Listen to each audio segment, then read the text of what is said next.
Welcome to Power University. Today we're going to talk about Enphase storage system tips and tricks. So the most important thing to do on any storage system is to get the CTs installed correctly. Now with Enphase, this is a particularly difficult system as far as CTs go because there's so many CTs and so many points of failure. So the most important thing is that CTs are always on the line side of all home loads, new solar, and batteries. The reason I say new is because there's a couple caveats out there. If there's an existing system on site, or really if there's what's called a split system. And we're going to get into that a little more in detail later. But essentially, any PV battery that's associated with the storage system and all home loads all need to be on the load side of the CTs. So we need to monitor all of those sources with the consumption CTs. So with Enphase consumption CTs, they need to face the loads away from the grid. Next, we've got the production CT. That is what measures the production out of the microinverters. So the production CT is also going to face the loads away from the solar. And now that production CT is going to be installed on the L1 phase only. If you use black and red wires and use black as L1, red as L2, and wire up the IQ combiner correctly, you are going to route your black wires through that production CT. The red wires you are going to leave out of it. Next is the battery CT. Now that only pertains to 5P batteries. If you're still installing Enphase IQ Battery 10 series, you don't have to worry about that battery CT. By the time most of you are watching this video, we're going to be installing 5Ps. So when you're installing 5P batteries, that battery CT is going to, again, face the loads away from the batteries. Now that CT is going to be installed on the L2 phase only. There's also a little jumper in a port in the IQ combiner. You're going to want to leave that in place to make sure that the phase reference is correct for that 5P CT. Next, if you have a generator on site, now you've also got to deal with generator CTs. So for that, you're just going to get another set of plain old consumption CTs. All you're going to do is parallel them with the existing consumption CTs. They don't go in any special generator port or anything like that. And you are going to parallel them with the consumption CTs. You're going to have to pay careful attention to phase alignment, which we're going to get into later in this episode. And you're going to point those CTs towards the loads away from the generator. The next most important thing with those CTs is getting the color code correctly. If you put the wrong color codes in the wrong port, or you switch the red and black or purple and brown, you're either installing it on the wrong phase or you're reversing polarity, which would be the same as just turning the arrow in the wrong direction. So just, pay careful attention. This stuff it takes an attention to detail. One minor mistake can really cause drastic consequences. So your black and red CT is going to go in the L1 port. That's a consumption CT. Your purple and brown CT is going to go in the L2 port for the consumption CTs. Your white and blue CT is going to go in the battery port, and that is for the L2 phase.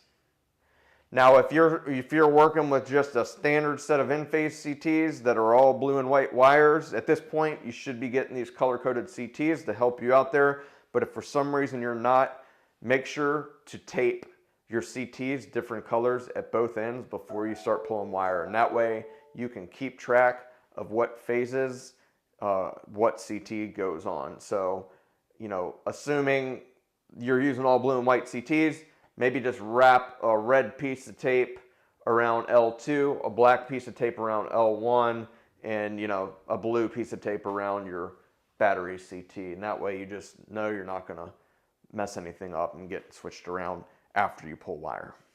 So with Enphase, unfortunately, a lot of times we have to deal with split systems or existing systems. So there's several reasons for those. We're going to get into that a little bit later. but just so you know, if there's an existing system or a split system, which is a grid-tied system that is separate from your storage system, you're going to need a second set of consumption CTs paralleled with your consumption CTs. Now that's a split system on the load side of the consumption CTs. So again, if your consumption CTs are on the line side of all home loads, PV and batteries, including the existing system or split system, then you need that second set of consumption CTs paralleled. And you're going to want to face that towards the loads, away from the split system or away from the existing system. Now, in an ideal world, if you were dealing with a split system or an existing system, you would have that system on the line side of the consumption CTs, because in that case, there are no additional CT requirements necessary. Now, the only time you can really do that is if your existing system or your grid-tied system is a line-side tap, and all of your home loads, solar and storage for the storage system, are downstream. But if you can find a way to make that happen, that is going to make your life a whole lot easier as far as split system CT requirements. Just put that existing system or split system on the line side of the consumption CTs. You don't have to deal with it whatsoever. Another thing with these split systems, or if there's an existing Enphase system on site, anytime there are multiple IQ gateways on one site, you're going to need a power line filter. That is just crucial. If you ever have more than one IQ gateway, or what some people call the envoy, on site, and you do not have a power line filter, it is just going to cause so many problems. It's going to end up in the O&M department, and that's just no fun for anyone. The reason being is that these microinverters communicate with the IQ gateways or the envoys with what's called power line communications. They send a high frequency signal down the power lines to talk and associate with their IQ gateway. Well, if there's multiple microinverters on site and multiple IQ gateways on site, they end up talking to the wrong gateway, and they kind of scramble each other's signals, and the system just doesn't operate. So what you do is you install this power line filter on the split system or the grid-tied system, and that blocks any of that power line communications from getting out to the storage system, and it'll just keep problems to a minimum. Now, you got to make sure you install that power line filter correctly, though. One of the biggest issues that we see with the power line filter installation is people do not connect your equipment grounding conductor to the PE terminal on the power line filter. There's a little stud that sticks off one side of the filter. That is your ground to earth. You need to connect that to your ground bar. If you do not do that, you might as well not install it at all, because it's not going to work. Next, you need to make sure your micros and IQ gateway are on the load side of the filter. So, face the load side. There it says line and load right on the front of the filter. You want the grid-tied system or the existing system or the split system on the load side of that filter, and that's going to block that power line communications from getting out. And so why do we need split systems, right? The reason why is because Enphase cannot have more than 64 amps of continuous PV current on an Enphase storage system. That is one huge limitation of the Enphase storage system. So that's going to be 52 IQ8 plus. I think, you can go through the different microinverters, but anytime you have more than 4 strings, essentially, of Enphase microinverters, you have to install a split system, and that's a completely separate grid-tied system and a system that's a 4-string or less system on the storage system. Now, in my opinion, that's just really not a great design, and we should avoid that if possible, but in some cases you just can't avoid it, and you have to follow all these different rules to make the system work. So again, anytime the PV system exceeds 64 amps continuous, or an 80 amp breaker, or what you could say 4 strings of microinverters. I think with IQ8Ms, you might be able to get a fifth string of just two or three modules. Also, if there's non-matching micros on site, right? So you can't put IQ7 series and IQ8 series all on one combiner and back it all up with storage. They communicate differently, they operate differently, and you cannot combine different series microinverters on an Enphase storage system. So if you have all IQ8s, great. If you have IQ8s and IQ7s or IQ8s and IQ6s, you cannot combine those onto a storage system. So, you know, your older set, you're just going to leave grid tied. Your new IQ8 series, you're going to put on your storage system. So the next biggest issue with installing CTs is phase alignment. And this gets especially tricky again with the Enphase system because there's so many CTs that you have to deal with and so many points of reference. So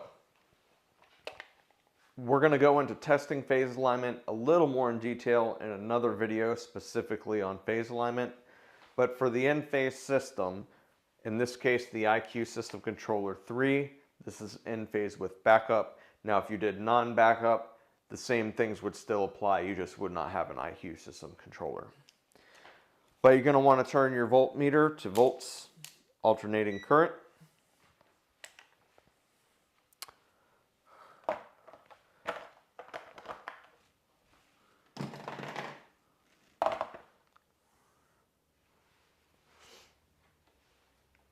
And you're going to start, so basically the biggest thing here is your point of reference. Your L1 point of reference is always going to be the L1 lug coming into the IQ System Controller. Now beware, if you replace these lugs with the main breaker, L1 and L2 are going to be swapped, and that's because it's an Eaton CSR breaker which swaps phases inside the breaker. So in the event that you have a main breaker here, your L1 is actually going to be on the left and L2 is going to be on the right.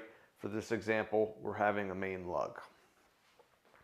So you're going, this is your point of reference, L1. So all we need to know is the wire coming into the L1 lug here, the same wire or on the same phase as the CT that's terminated into the CT1 port on the IQ combiner. So what we'll do is, first of all, we'll find the CT1 port of the IQ combiner. We're either using colored CTs and installing them per the correct color codes, or we're taping them before we pull the wire to identify L1 and L2 CTs. In this case, we've got a nice red and black wired CT as L1. We've got a nice brown and purple wired CT as L2. So in this case, red and black CT is L1. So we're going to put one end of the voltmeter on the lug coming into L1 on the bus bar, the lug coming into the breaker, whatever, on the L1 phase. We're going to put it over here on the L1 lug coming into the IQ System Controller 3, and we're going to want to see 0 volts. It's always 0 volts, means it's on the same phase. Next, we're going to come over here to the L1 lug on the IQ combiner. Again, we want to see 0 volts. Next, we're going to check the L1 lug on the battery terminal. We want to see 0 volts. Again, L1 lug on the combiner, 0 volts. You can even check these breakers. PV, L1, 0 volts. Battery L1, 0 volts. Check the PV branch breakers, L1, 0 volts, right? Well, you could check the backup panel, 0 volts. This shouldn't really apply in most circumstances. Lastly, you could check the PV breaker, right? Because you're going to follow that L1 all the way down the bus bar. Whichever end of the breaker is on L1, on the L1 bus bar that's connected to the L1 CT, 0 volts, right? 0 volts. If at any point you get 240 volts, you know that you have crossed phases and you need to go back, trace your wires, figure out where the phases have been crossed, and reconfigure it so that all the phases are aligned. Another point where that can get switched is for when you relocate that IQ gateway breaker over into the IQ system controller as required for Enphase backup systems. So again, you can check that L1 terminal on the IQ gateway, check the L1 terminal on the breaker that supplies the L1 to the gateway. You want to see 0 volts. Now, whether you're talking about the PV, the batteries, or a generator, no single one of these breakers here, or no single set of these lugs here, can take more than 64 amps continuous. So that's going to be 4 5P batteries per port and up to 4 strings of PV. Anytime you install Enphase with backup with an IQ system controller, you're going to need to relocate that factory installed IQ gateway breaker over into the IQ system controller. For non-backup systems, you can just leave that breaker where it is, factory installed. Okay, lastly, once you have everything commissioned and you look at the online monitoring, there's some things to look for to confirm that everything is installed and acting correctly. So this is a graph of what you would expect to see when the CTs are installed correctly. You've got consumption doing its own thing throughout the night, pulling power imported from the grid in the early morning hours when the PV starts producing. You'll see it charging the battery. So you'll both see that battery charge increasing, and you'll see that battery charge in those green bars on the consumption production graph. Once the batteries are fully charged, you see all that excess solar energy getting sent to the grid. And you'll see, again, consumption's just kind of running through there, doing its own thing, has no correlation to PV production whatsoever. Then you'll see at night, as consumption is being used in the home, it starts pulling from the battery or discharging from the battery to meet the home's consumption. When you have a larger battery bank, you can meet all of the consumption. If you have a small battery bank, like in this case, it may not be able to meet all of the home's demand, so any excess will get imported from the grid. So this is the Enlighten Manager view, where you can dial in on both phases, and you'll see at night when the battery is discharging, it is normal to see negative consumption on one phase at a time. You should never see negative consumption on more than one phase at a time, and that is because batteries discharge at 240 volts and the home's loads are not perfectly balanced. So when the battery's discharged to meet a home load at 240 volts and is only being used on one of the two legs, the excess will get exported to the grid. So this is a sign when you see this where you know that there's something incorrect and it needs to be fixed. So again, you got negative, you got the system says it's exporting power throughout the middle of the night. Clearly the battery's not discharging or anything. And then when the PV production comes up, consumption mirrors it exactly. It's almost like 2x of PV production. And so this is almost always a sign of phase misalignment when you have the CTs on the wrong phases. Lastly, you'll see this photo where it sort of looks normal. You got consumption at night, but you'll see as the PV goes up, the consumption goes up. As the PV goes down, the consumption goes down. Again, that is a sign that you've installed the CTs or programmed something incorrectly. Consumption and production have nothing to do with each other. There should never be any correlation between those two things. Lastly, this is kind of when you don't locate the CTs on the line side of all home loads. So for example, you barely see any consumption at all, and that's because you're only monitoring the backed up loads panel. One big problem with this, not only does the homeowner not get accurate consumption monitoring, but also the batteries will not offset the vast majority of the utility bill. We all know that it's those large loads over in the main service panel and these partial home backup systems that account for close to 90% of the utility bill. And so if we're not monitoring those loads, the batteries are not going to discharge to those loads. and they're just going to be pulling grid power to power those loads, and that can really negatively affect a customer's payback period pretty significantly. Another thing, you're always going to want load with solar program for your Enphase storage systems. You can always check that through the devices tab on Enlighten Manager. Make sure it's configured as load with solar. Load only is for grid tied purposes only when you're locating the CTs on the load side of the PV connection. Lastly, you can reverse polarity between phases online. We really just recommend don't ever use this. Don't ever reverse polarity in the app. Don't do it online. Just install it correctly. Test phase alignment. Make sure you get it right the first time, because once you start going in there reversing polarity, it can often just make matters worse when you're trying to troubleshoot what's wrong with the system. Thanks so much for watching.